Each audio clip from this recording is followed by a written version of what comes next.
Assalamualaikum warahmatullahi wabarakatuh. Halo teman-teman semuanya, kembali lagi ke channel Hikamas. Channel ini membahas terkait dengan kasus kriminal yang terjadi di Indonesia, atau kasus yang bikin kita tuh bereaksi akan, hah, kok bisa gitu ya. Ini terjadi pada kasus yang seperti itu di Indonesia gitu ya. Jadi buat teman-teman yang baru ngeklik channel ini, jangan lupa untuk di subscribe, like, dan juga di komen ya. Kalau sekiranya ada usulan konten atau yang ingin kita bahas di next HKB selanjutnya.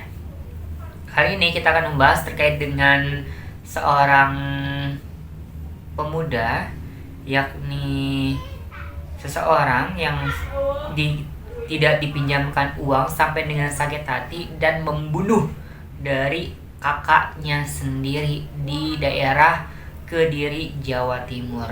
Bagaimana sih kronologinya dan bagaimana sih cerita awal mula ini terjadi dan kapan ini dilakukannya dan bagaimana ini bisa terjadi dan apa dibalik hikmah yang didapatkan pada kejadian atau kasus kali ini. Jadi disimak sampai habis ya teman-teman. Oke, kali ini kita bahas terkait dengan kasus kriminal, yakni seorang pemuda sekitar 35 tahun menjadi pelaku yang dimana kepada kakaknya sendiri. Jadi masih ada ikatan keluarga juga ya, kayak gitu. Nah, si adik ini melakukan kepada kakaknya merupakan seorang guru ya, dimana di SDN Babatan 1 di daerah Kediri tersebut gitu ya. Nah, kejadian ini terjadi di daerah Kediri, Jawa Timur, tepatnya di lereng Gunung Kelut, Desa Pandantoyo, Kecamatan Ngancar, Kabupaten Kediri, Jawa Timur. Nah, ini terjadi pada seseorang pasangan suami istri atau satu keluarga dari ya suami, istri, dan juga kedua anaknya ini. Kok bisa ini terjadi gitu ya. Nah, kita bahas terkait dengan profil terlebih dahulu, yang dimana seorang korban ini bernama Christina, berusia 35 tahun, yang dimana merupakan seorang kakak kandungnya gitu ya. Nah, memiliki seorang suami yang dimana bernama Agus Komarudin, sekitar berusia 38 tahun ya, terpaut sekitar 3-4 tahunan lah ya, dengan Teh Christina ini. Dan anak yang pertama yakni bernama Christian Agusta Wiratmaja Putra, sekitar berusia 9 tahun, dan anak yang keduanya ini bernama SPY, yakni berusia 8 tahun, yang dimana ya mengalami luka-luka hingga dirawat di rumah sakit sampai dengan kritis sampai dengan hari ini gitu ya. Nah, sedangkan profil dari pelakunya ini bernama seorang adiknya sendiri gitu ya, yakni bernama Yusak Cahyo Utomo, berusia 34 tahun. Memang pelaku ini bisa dikatakan seorang residivis jambret gitu ya. Memang udah ada catatan kriminal yang ada di pihak kepolisian di Polres di daerah Kediri tersebut gitu ya. Dan memang Kang Yusak ini itu tidak memiliki pekerjaan atau bisa dikatakan pengangguran ya. Sebenarnya pekerjaannya kayak serabutan biasa, kalau ada ya, kalau nggak ada ya nganggur gitu ya. Makanya ini terjadi seperti itu ya. Nah, bagaimana sih kronologinya ini bisa terjadi? Diawali pada tanggal 1 Desember 2024 kemarin, sekitar hari Minggu yang lalu gitu ya. Ini seorang Kang Yusak ini datang gitu ya, datang ke rumahnya Teh Christina, yang mana kakaknya sendiri gitu, datang ke rumahnya tentunya dengan tujuan yakni untuk meminjam uang gitu, meminjam uang dari kakaknya ini sekitar ada 10 juta gitu ya. Nah, kayak gitu. Nah, ketika itu datang dengan ya dengan ramah, dengan baik gitu ya. Nah, karena memang dari Kang Yusak ini tidak ada uang, jadi akhirnya meminjam gitu ke kakaknya sendiri. Nah, dipinjamkan atau enggak? Nah, itu tidak dipinjamkan dikarenakan memang si Kang Yusak ini itu masih ada hutang yang belum dibayar juga, sekitar ada 2 juta gitu ya. Memang istilahnya tuh di sini ya seperti kita biasa lah ya, ketika ada orang yang ya berhutang, ketika belum bayar ya masa udah menghutangin lagi gitu kan. Nah, makanya di sini ya bikin kita tuh geram ya, tadi udah ada hutang sebelumnya tapi udah mau menambah lagi. Nah, alasannya entah apa gitu ya, nanti kita akan bahas gitu. Nah, ketika datang ya akhirnya nggak dikasih karena memang nggak ada uangnya juga gitu, mungkin ya karena nggak ada uangnya juga, atau memang karena udah hutang sebelumnya juga gitu ya. Nah, makanya di sana ketika nggak dikasih akhirnya ya udahlah pulang gitu ya, pulang lagi ke rumahnya di daerah dekat dari sana juga ya, di sekitar di daerah Lamongan, Kabupaten Lamongan gitu, Jawa Timur. Jadi nggak terlalu jauh juga di Lamongan dan juga Kediri tersebut gitu. Nah, ketika itu pulang ya pada akhirnya yang nihil, nggak dapat apa-apa dari kakaknya sendiri. Nah, setelah itu mungkin entah minjem uang ke sana ke sini lagi gitu ya, entah ke temannya atau entah ke maybe keluarga yang lainnya, kita nggak tahu ya. Mungkin di sana juga ya sudah pasti ketika orang ini berhutang, ketika orang ini udah ada hutang di salah satu, tentunya akan ada hutang yang lainnya gitu ya. Nah, gitu. Nah, nanti aku bahas terkait dengan kasus aku pribadi juga ya teman-teman. Nanti, tapi itu di akhir aja biar kita tuh runut informasinya. Nah, ketika tadi nggak dihutangi, pulang ya sudah nihil, nggak dapat apa-apa dari sana. Nah, ketika itu ya pulang ke rumahnya, minjam ke beberapa orang maybe di sana dari si Kang Isak ini gitu ya. Nah, setelah itu ya tanggal 1, tanggal 1 tadi kejadiannya, tanggal 2, 3, 4 itu masih terbilang nggak terjadi apa-apa di sana, masih terbilang normal gitu ya. Nah, tapi di sini menurut penuturan dari salah satu guru yang ada di sana, memang pada hari sebelum kejadian perampokan dan pembunuhan ini, itu di tanggal 4-nya ini dari Bapak Agus ini memang lagi sakit gitu ya, atau nggak masuk dari kantor di sekolahnya ini gitu ya, di SDN Babatan 1 gitu. Nah, ketika itu ya mau dijenguk dong gitu ya, jenguk untuk ya di longok tuh kayak jenguk lah ya, untuk gimana kabarnya, apakah memang karena memang sakitnya parah atau enggak gitu dari temannya ini gitu. Nah, lalu ketika itu ya terjadilah pada hari Rabu dini hari, ya udah masuk ke hari Kamis sih sebetulnya ya, sudah masuk ke hari Kamis ya. Memang itu di sekitar jam 12 malam sampai dengan jam 1 gitu. Nah, itu terjadi di dini hari ya. Memang itu dari Kang Yusak ini mendatangi rumahnya dari Teh Christine gitu, didatangi itu layaknya entah ya, mungkin itu menggunakan kayak biasanya sebagai seorang perampok ya, yang pakai alat itu. Terus juga didatangilah ke rumahnya gitu, yang juga ya di sana tuh sebetulnya katanya menurut pihak kepolisian tuh dari si Kang Yusaknya ini itu menyiapkan beberapa barang untuk, udah ada niatan untuk yang melukai dari si Teh Christina gitu. Apa nyiapin barangnya ini, ada berupa palu dan juga berupa ya betul tasnya ini, palu, dan ada beberapa senjata tajam lainnya gitu ya. Tas biasa dimasukin palu, tasnya itu, dimana ketika jam-jam dini hari tersebut di sana memang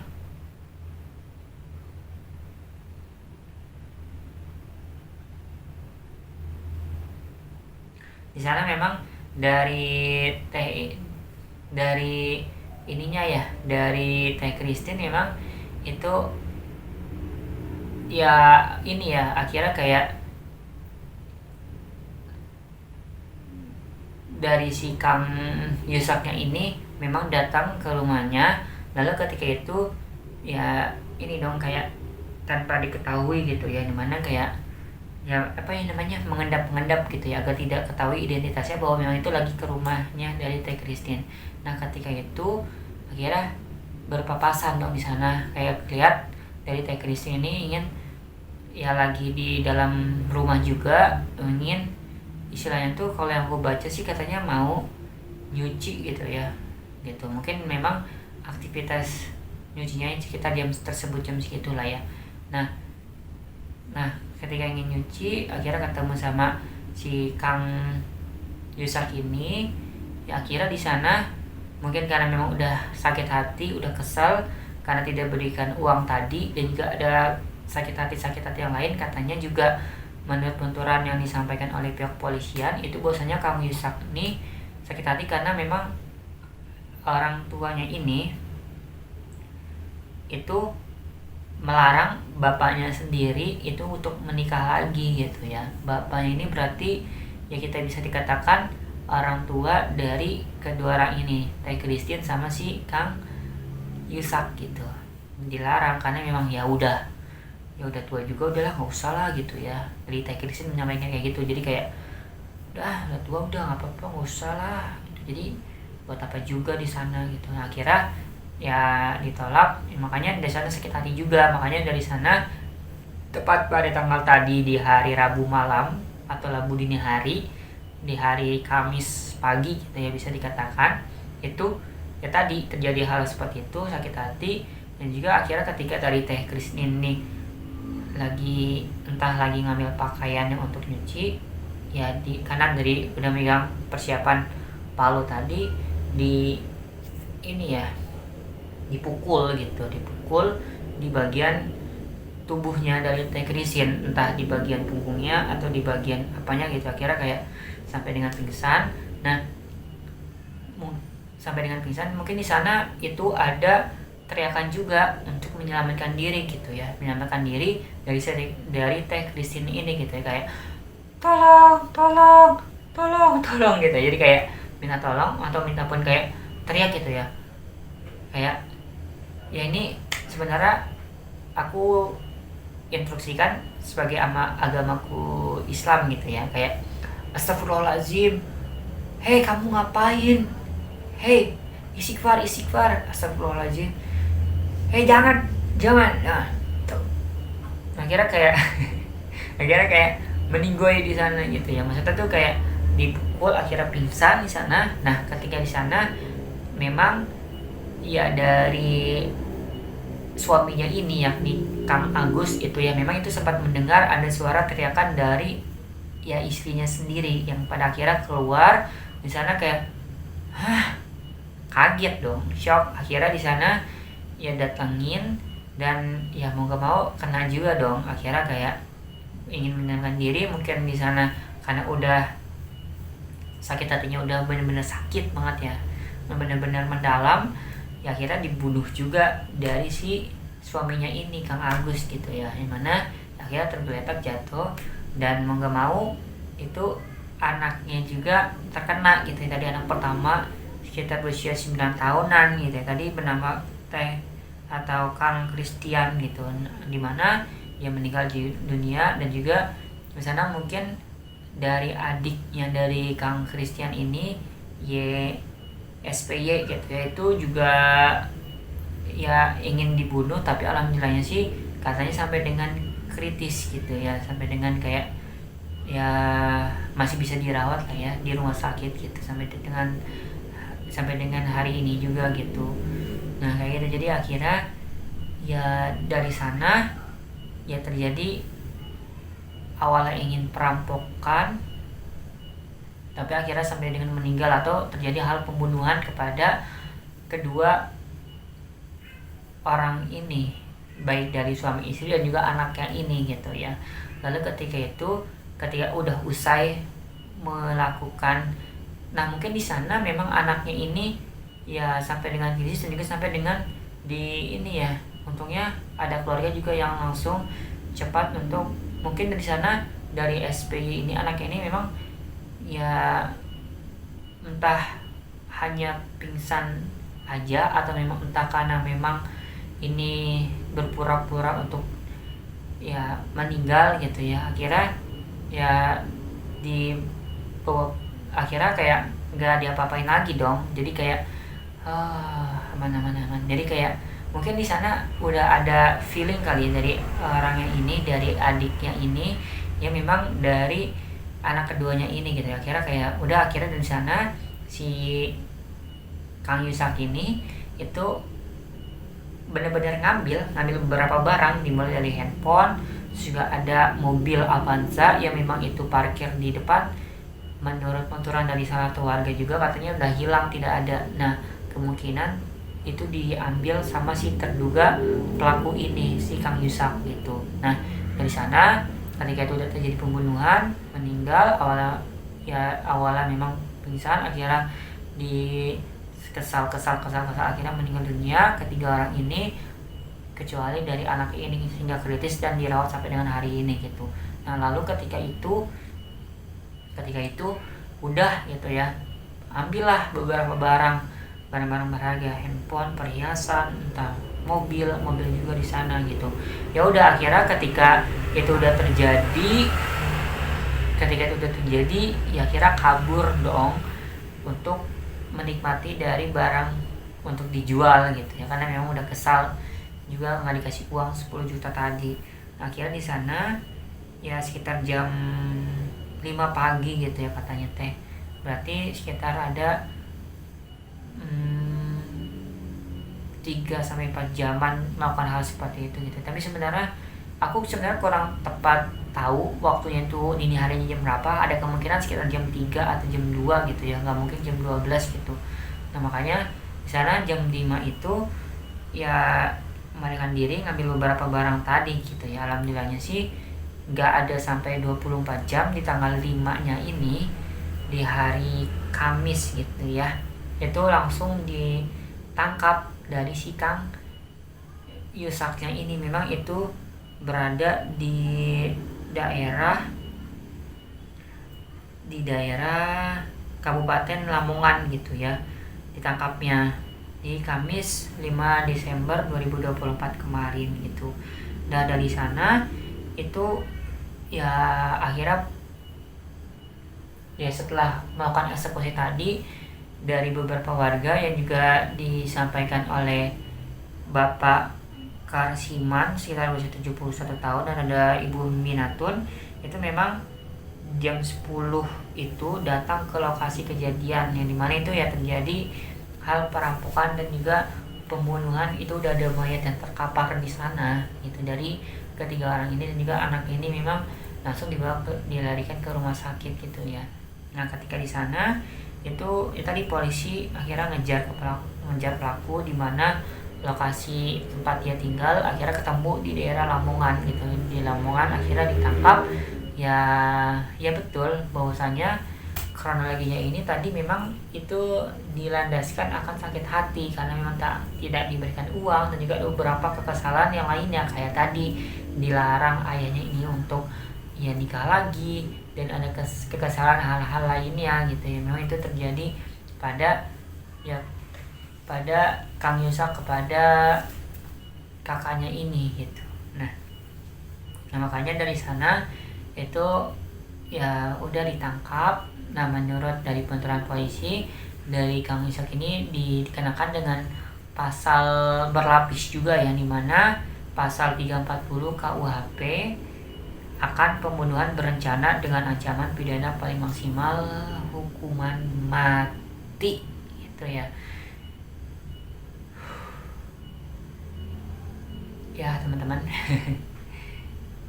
ini juga jadi reminder kita bersama gitu ya, entah ini digunakan untuk apa, uang dari Kang Yusak untuk dipinjamkan, maybe ya kita hanya bisa suuzon dan mempersepsikan hal-hal yang ya kurang baik gitu ya dimanfaatkan, entah kan memang pinjol lah atau karena memang hal-hal lain lah digunakan uangnya ini gitu ya, sampai dengan ya tadi minjem sampai dengan 10 juta itu pasti udah di luar nalar juga, apalagi ada catatan kriminal juga, jadi kita ngerasa suuzon juga akhirnya di sana kepada si pelaku Kang Yusak ini gitu ya.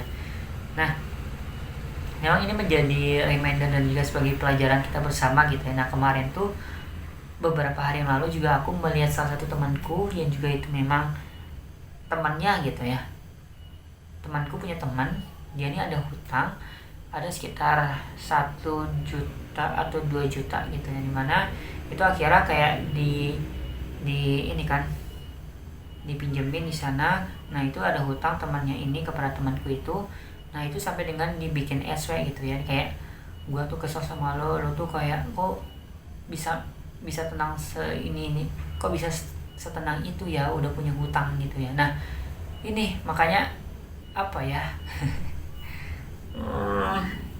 masalah hutang menghutang tuh sudah sangat banyak dilakukan oleh beberapa orang gitu ya. Maksudnya tuh ketika memang kita nggak punya sesuatu barang yang nggak kita beli, kenapa enggak sih kita buat sabar gitu ya, kenapa enggak sih kita untuk maksudnya tuh tidak melakukan hal-hal yang di luar nalar gitu ya. Maksudnya tuh kalau memang kita nggak punya uang yang memang ada di sana, ya berarti Tuhan atau Allah sebagai agamaku, karena memang pelaku ini agama non muslim gitu ya, Allah tuh merencanakan ataupun memberikan sesuatu kepada kita itu ya ketika kita itu tidak putus asa dan juga terus untuk mencari pekerjaan gitu ya. Mungkin dari sana karena Kang Yusaknya ini juga udah pusing gitu ya, udah pusing, terus juga kayaknya latar belakang pendidikannya juga ya nggak terlalu meyakinkan bagi dirinya. Terus juga akhirnya ya udahlah pakai cara-cara hal-hal nauzubillah min zalik, jambret lah, ambil uang lah, pinjam sana sini lah dan lain sebagainya gitu ya. Ya udah pada akhirnya di sana ya buat jadi reminder kita bersama aja ya teman-teman, cobalah untuk ketika kita tidak memiliki uang atau ini, cobalah untuk sabar sejenak atau sabar dulu. Bahwasanya Allah akan memberikan kita di waktu yang tepat, di waktu yang terbaik untuk memiliki uang yang memang kita idam-idamkan selama ini.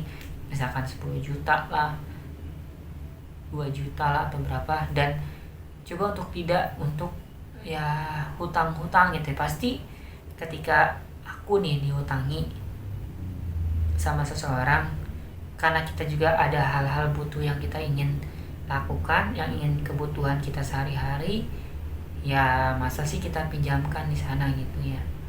Maksudnya tuh ya sampai dengan seperti itu gitu ya, terjadi hal-hal yang kayak gitu. Nah, sebenarnya tadi ya yang udah aku sampaikan, sebenarnya aku juga sempat bukan berhutang ya, aku sampai detik ini, sampai dengan hari ini, nauzubillah min zalik, aku ketika memang aku ingin beli barang atau beli sesuatu, aku nggak pernah minjem uang ataupun hutang ke orang gitu ya, nggak mau gitu. Maksudnya tuh aku tipe yang ketika aku belum punya uang atau ingin membeli sesuatu, entah dari handphone, entah dari barang yang aku inginkan, entah ingin beli sesuatu yang memang diidam-idamkan, ya aku ngerasa aku tuh masih belum pantas berarti untuk mendapatkan hal tersebut. Aku tuh masih belum pantas untuk membeli sesuatu yang memang itu belum jadi milikku gitu. Jadi ya jangan sampai kita ingin ngotot membeli sesuatu, ingin barang tersebut, tapi dengan cara yang kurang halal, dengan cara yang Allah itu atau Tuhan itu larang gitu ya, seperti jambret lah, atau dengan bunuh orang lah, atau minjem sana sini lah, atau dengan adanya rentenir lah gitu. Jadi kayak udah jangan sampai gitu ya teman-teman gitu. Nah tadi aku jelaskan lagi ya, temanku ada yang minjem uang juga ke aku. Nah itu ya melalui DM Instagram ya, kebetulan di sana. Nah di sana aku ya hanya baca doang gitu ya, hanya baca doang gitu. Pasti ini awalnya sih dia tuh nanya gitu ya, Kang ya punya uang nggak segini, pinjem dong. Berapa ya waktu itu ya, ada sekitar 300 atau 200 atau 100 sampai dengan 300-an gitu, pinjam uang ke aku gitu. Nah di Instagram di sana, karena memang pada saat itu memang aku habis banget lulus di kampus gitu ya. Nah ketika itu memang dia meminjam uang kepada aku melalui di Instagram.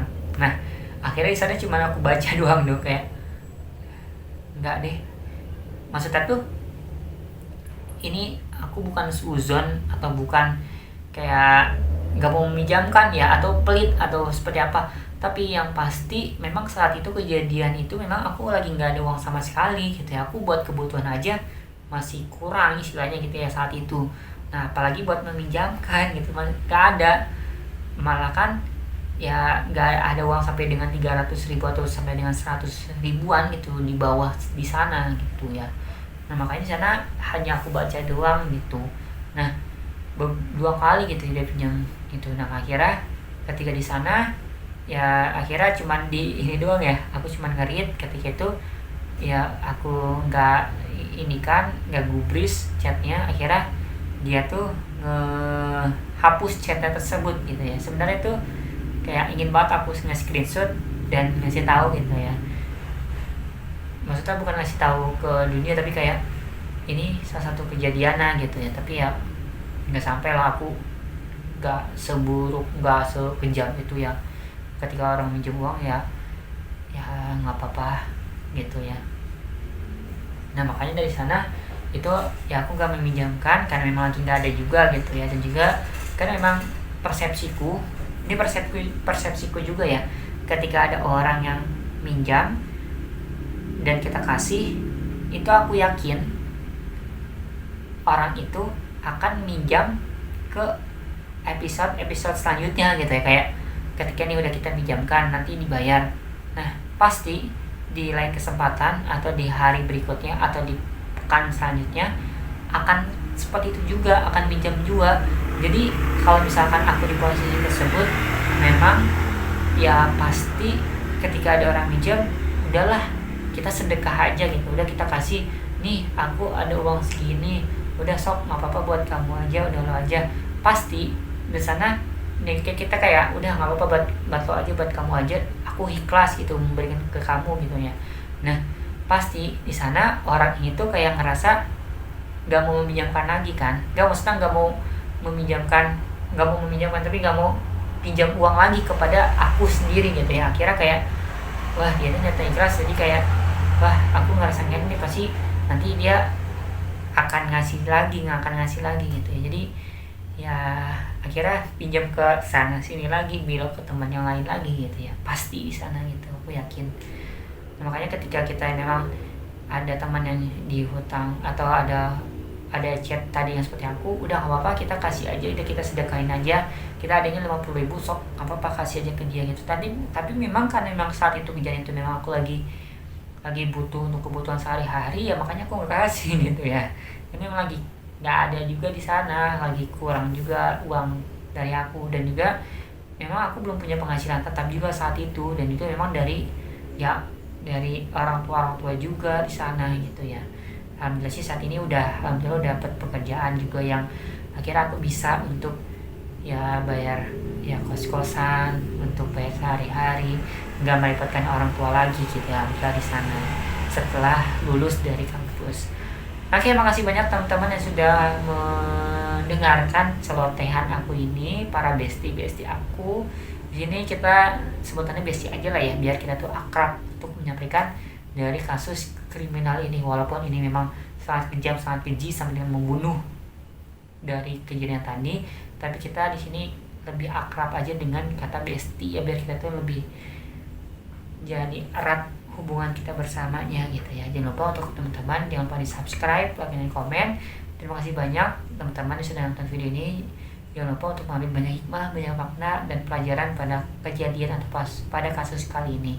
Jangan lupa untuk didukung terus channel ini dengan subscribe, like, dan komen. Wassalamualaikum warahmatullahi wabarakatuh. See you next video teman-teman. Bye bye.